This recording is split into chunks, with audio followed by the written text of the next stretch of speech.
Spider-Man is a comic book superhero and a character that is so immersed in media, not only does he not need an introduction, but all of you already know all about his origin, his powers, his character, and everything else about him. In fact, he's probably the most well-known superhero there is, next to Batman of course. And Spider-Man's been in comics since 1962, and he has never left the world since, as something about his character really connects with audiences. And no matter how bad the franchise gets, Spider-Man always sticks around. And believe me, it has gotten bad. We don't really talk about this. But because of Spider-Man's popularity, he will never disappear from media. And over the years, like any good superhero, he has died several times. And so this video is going to look back at the 5 best deaths of Spider-Man. Number 5, the superior Spider-Man. In this story, Otto Octavius, or Doc Ock, is dying. Basically, his body is rotting away after being put through too many super fights over the years. And even though he tries everything he can, he still can't fix his body, and he is going to die. But he decides not to give up, so he can't fix his body. So what? He'll just go get another one. And what better body to get than Spider-Man's? He's a hero in his prime, healthy, and has superpowers. And so Doc Ock conducted several master plan schemes to get his revenge on those who had wronged him. But really, he wasn't doing that at all. You see, each time Spider-Man beat him, he had to use a helmet to link his mind to Doc Ock's Octobots. And Doc Ock had designed it that way, so that he could map Spider-Man's brain. And then Doc Ock switches his mind with Peter Parker's, and takes over his body, and Peter Parker dies inside Doc Ock's body. It's an incredibly dark death, and a lot of fans, myself included, didn't like seeing Peter Parker go out this way. It is different to see the villain win, sure, but it shouldn't have ended like this, as it was just so unfair to Peter Parker. And though Peter tried to switch back minds, he couldn't. He died before he got the chance. But right at the end, Peter wasn't angry about this. Instead, he shared his memories and experiences with Doc Ock, and he taught him how he became a hero, and more importantly, why he became a hero, and why he kept it up. And he told Doc Ock to use his body to become a better hero than Spider-Man ever was. And since Doc Ock can feel Spider-Man's life as though it's his own, he agrees. And so he becomes the superior Spider-Man. Number 4, The Edge of Time. The video game, Spider-Man Edge of Time, was a sequel to the Spider-Man Shattered Dimensions game, and it had quite a good story that focuses on the future Spider-Man of 2099 and the present day Spider-Man. And the game opens with the death of Spider-Man at the hands of Anti-Venom, the Eddie Brock version. Now, when a story starts with the death of the hero, we all know that they're not actually going to die. It's just there to create a sense of drama, and we all know that the hero will find a way to survive. And add to that the fact that this game is all about time travel, and we all know he wasn't going to die, or at least he was going to go back in time and stop this from happening. But in actual fact, Spider-Man did die. The game follows through on the beginning, and has him unable to avoid his fate and die. Now, this would have been quite impressive, if not for the fact that he is then taken to the future, and the future medical tech is able to bring him back to life. Some might say it's a bit of a cop-out, but I actually think it's kind of impressive that they had him die in the first place, and not just go back in time and change it with the time machine. Yes, going forwards in time isn't much better, but it is a little better.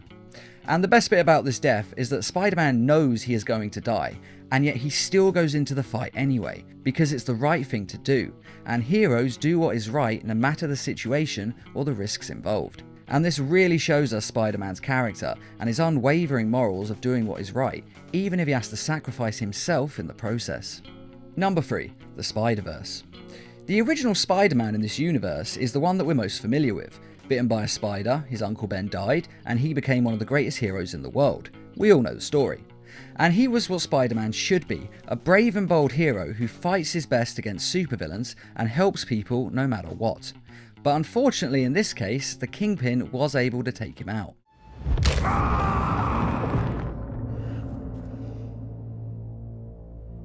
Get rid of the body.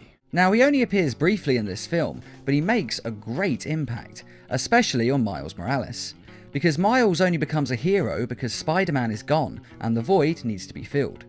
And though other Spider-Men from other universes helped train him, I honestly think the one who had the most influence on his life was the one who died, as he showed him what it meant to be a hero, what you had to give and the risks involved. And without him dying, then Miles would have never become Spider-Man, as it's not the life that he wanted. So basically, Peter Parker has become Miles Morales' Uncle Ben. As beforehand, Miles didn't want to be a hero, but after the death of Peter Parker, he realises that he has to become a hero. With great power comes great responsibility. So it's a slightly different take on a very familiar story. Which is also why this death works so well, because if it was any other superhero, this wouldn't work. If it was a hero we didn't know who just dies in the first 5 minutes of the film, no one would really care. But thanks to all the Spider-Man movies, comics and video games, everyone on the planet is familiar with his character, to the point where newer films, such as the Marvel ones, don't even bother telling his origin story, because we all know it at this point. And it's because of this that we can really feel his death in our hearts, even though he's barely in the film. Number 2. The Snap. When talking about the death of Spider-Man, Thanos' finger snap has to be mentioned. One of the best superhero movies ever made that sees Spider-Man teaming up with a host of other heroes. He travels with Iron Man and Doctor Strange into deep space, and finally to an alien world, where he teams up with even more heroes to fight Thanos en masse. And it's a great sequence to watch, and must have cost millions to make. And Spider-Man is actually incredibly helpful in this fight, saving lives and even going so far as to be the one who almost gets the gauntlet off of Thanos.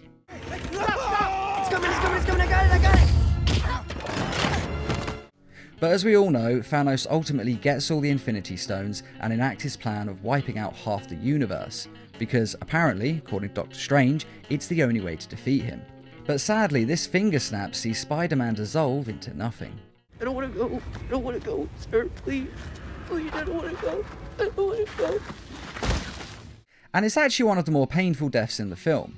A lot of others do dissolve, yes, but it's Peter Parker's final words to Tony Stark that make him sound so young, and we remember that he's more of a Spider-Teen than Spider-Man. And having him risk his life so young and then to lose it like this is just heartbreaking to watch.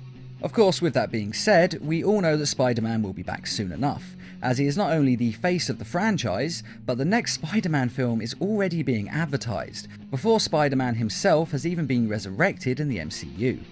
Which really lowers the stakes for Infinity War Part 2, as we know 100% that he's coming back.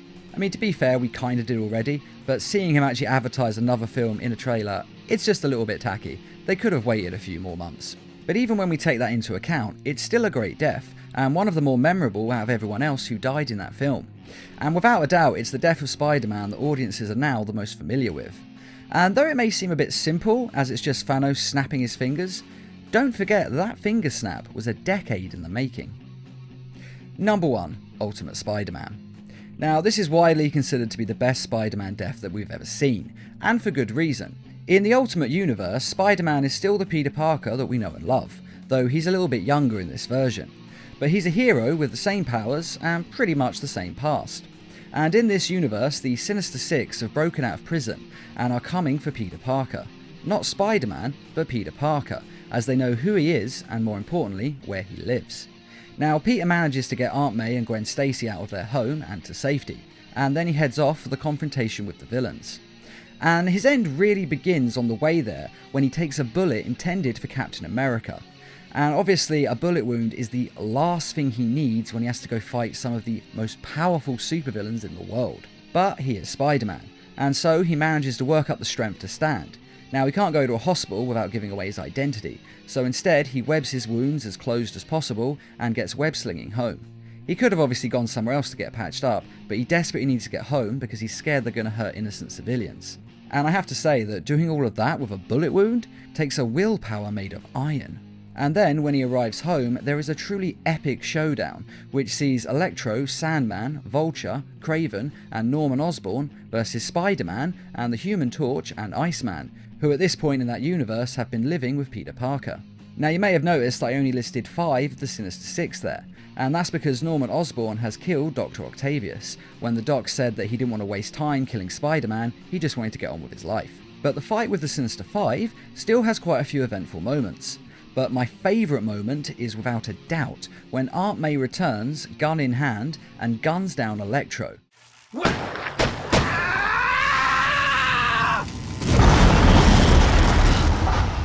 And she does this because Aunt May is nothing short of awesome. Now, this fight is huge, and Spider-Man and the others take out as many as they can, until finally it ends with a one-on-one fight between Spider-Man and the Green Goblin. And just as the two of them are staring each other down, they are then interrupted by Mary Jane Watson, who is driving a stolen van, and she drives it straight into the Green Goblin, crushing him. Because MJ is pretty awesome too. But the Green Goblin isn't finished yet, and he gets back up, only to be knocked back down by Peter Parker, who lifts and throws the van on top of him with such force that it explodes. And this final feat of strength takes the Green Goblin down, which is good, because it also took everything that Peter Parker had left, and he collapses to the floor and dies from his injuries. And he dies happy, because he is able to save his Aunt May's life. He couldn't save his Uncle Ben, and the guilt of that defined the rest of his life, but this time he does the right thing and he saves his Aunt May, and he is able to die in peace, safe with the knowledge that his mission is complete. It's a very touching end that is actually very well written and thought out, and with Miles Morales taking over the mantle of Spider-Man, it wasn't just a normal, okay they're dead but they'll be resurrected in 6 months. Instead of this, they actually made a very emotional story about a hero who's willing to sacrifice everything to save those that he loves. And killing off Peter Parker like this for real was a great move to my mind, as it shows us that the stakes on these heroes' lives are real, and these people are truly heroes as they are willing to give their lives to save others. I do actually like the character of Peter Parker, and I did want him to survive, but I like it even more when writers follow through on their deaths, as I'd rather that a character either stay dead or just never die, rather than have them pop back to life every 5 minutes. And also, like the Spider-Verse film, Peter Parker's death led to Miles Morales taking over the mantle of Spider-Man, in an attempt to live up to the Peter Parker legacy. And personally, I think having him take over as the new Spider-Man was a fantastic idea, because Miles Morales is actually one of my favourite Marvel characters. And that is Spider-Man's 5 greatest deaths, though I'm sure we all have different opinions on which one of these deaths was the best. So which of these deaths was your personal favourite?